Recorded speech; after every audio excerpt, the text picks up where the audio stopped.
Welcome you all to the 2016 US presidential election analysis. As we can all see now, the 2016 US presidential elections has defied all expectations, and a Washington outsider, Mr. Donald Trump, is said to be the 45th president of US. Joining with me, Vinny Davis, Managing Associate, CPPR Centre for Strategic Studies, is our Academic Director of Centre for Public Policy Research, Professor K.C. Abraham. We would be taking you through the major trends that manifested through the 18 months of the election cycle and how these trends were in favor of the winning candidate, Mr. Donald Trump. We would also be analyzing the prospective policies that Mr. Trump would also be undertaking. Sir, what in your opinion were the factors that favored the presidential win for Mr. Trump? Yes, first, his victory is shocking because we did not expect it. We expected a defeat to Mr. Donald Trump. Maybe we are made to believe that he would be defeated. That's because we wanted it. Coming to the factors, I think I could bring out only just two factors. One is the anti-establishment sentiment that he exploited. Second, it is the racial consolidation. That gave the final stroke of his victory. You know, when I speak about the anti-establishment feeling, it all started from the primary level onwards. He came as a man unknown to the establishment and not a favorable man to the establishment, both the government and the party. So he opposed the political establishment as well as the party establishment.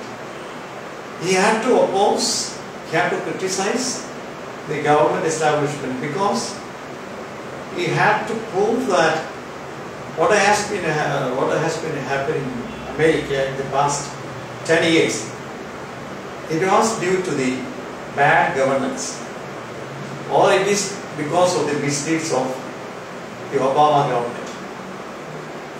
Then, why is it I will fight? I am against the Washington establishment. That is his party.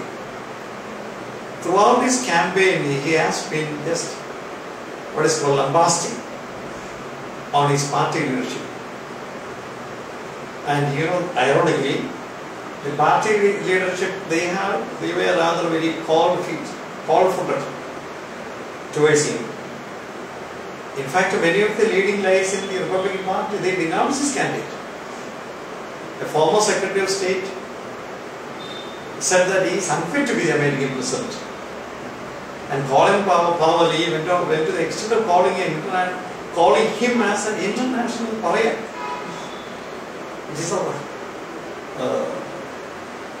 So, this was a condition. He was a fighter. The American people, I think, they responded. So you mentioned about the racial consolidation of whites that worked in favor of Mr. Trump. The same could have happened with ethnic minorities of Hispanics, African Americans, Asians with Ms. Hilary Clinton. Why didn't that happen? I think it happened.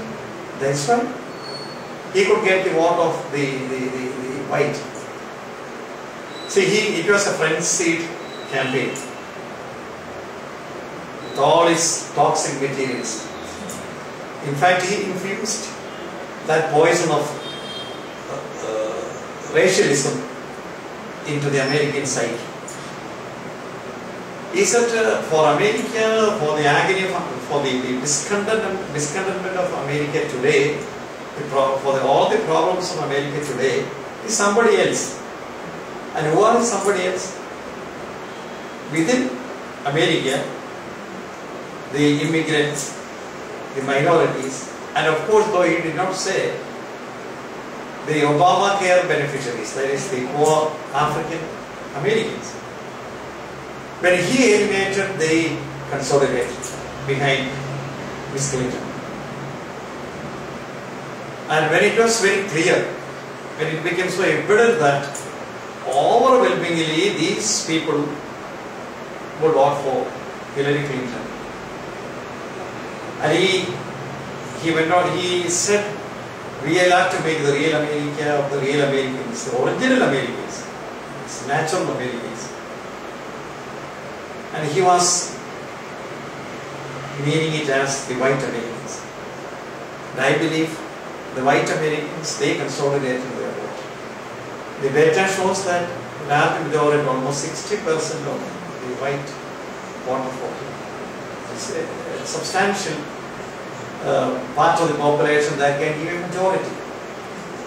So, on paper, you are made to believe that technically a combination of the majority of women, the Hispanics, the minorities, and the African Americans, they would vote for Miss Clinton, and she would get to it. But it did not happen because I think, as expected, not a very substantial number of women voted for him. Not many youth voted for him. And of course, the men folk, large majority they voted among the white. So he got through and he became victorious. Suppose the Democrat Party had fielded a better candidate than Miss Hilary Clinton, you think he would have had better chances? I think so, surely I think so. Yes. I think a better candidate was Bernie Sanders. They manipulated to defeat him at the primary level. The party apparatus. Actually, he also came as a man against questioning the establishment, including party establishment. Trump, he could bulldoze his party, whereas Bernie Sanders, he was bulldozed by the party. Sanders could not overcome the party Goliath, whereas he proved to be, Trump proved to be David. Miss Hilary Clinton was a seasoned politician with over 30 years of experience, and we also see how the entire Clinton campaign was also behind her. What do you think this loss will affect their legacy in future? This would be the most embarrassing situation for the Clintons also. You mean the legacy of Clintons or legacy of the Democrats or Democratic Party or legacy of Obama? Legacy of Clintons and Democratic Party. Yes. Yeah, surely you can say because he was also part of it. I don't think there is anything called Clinton legacy other than the allegations against them. Maybe their legacy may be manifested through the emails, the Whitewater scandal, or so many other scandals, the Clinton trust. There will be these issues hanging in fire in the future. Over the 3 presidential debates, we had both the candidates coming forward and talking to people about their prospective policies. And on many sides, we saw how Trump lacked clarity and unpredictability and all on many domains. So how do you think the future president, Mr. Trump, would devise his strategies? Yeah, he's a man of contradictions because he belonged to that class of an ultra-rightist capitalist. There is no secret about it, but he is an anti-globalist. When he said American job, an American wealth, an American capital should remain in America, it's against globalization. The above policy of the Republican Party. He himself has his business elsewhere, including India, in Pune and Bombay. Then he said, I will make America great again. But now he says America will come back. America will not interfere in other nations. Some of his policies may be sounding sensible, but I think it is self-contradictory. Then, how he could implement them? This is a big problem. Well, you know, America, it is a deep-rooted establishment. Obama tried to do something he could not. He tried to shake it. Especially even Trump, he criticized the big corporate power. I don't think Trump, he is part of the corporate power. So he cannot shake it. He cannot even touch it.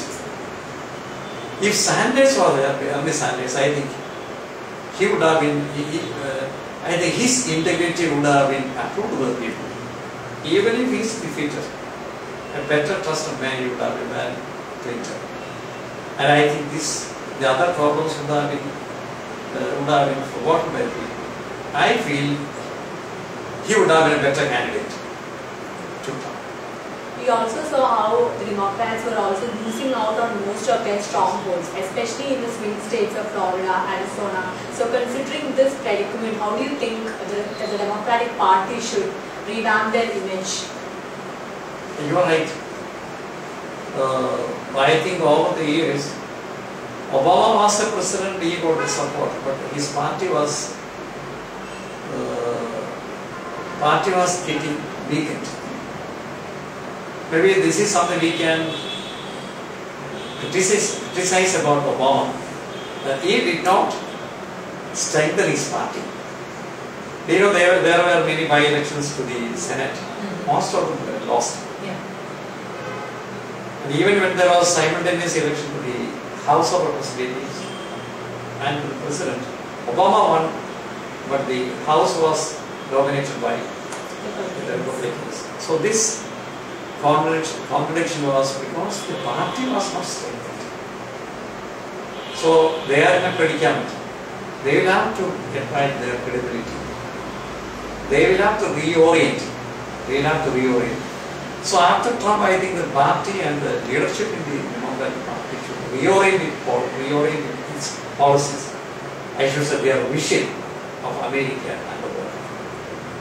Thank you so much, sir, for joining us.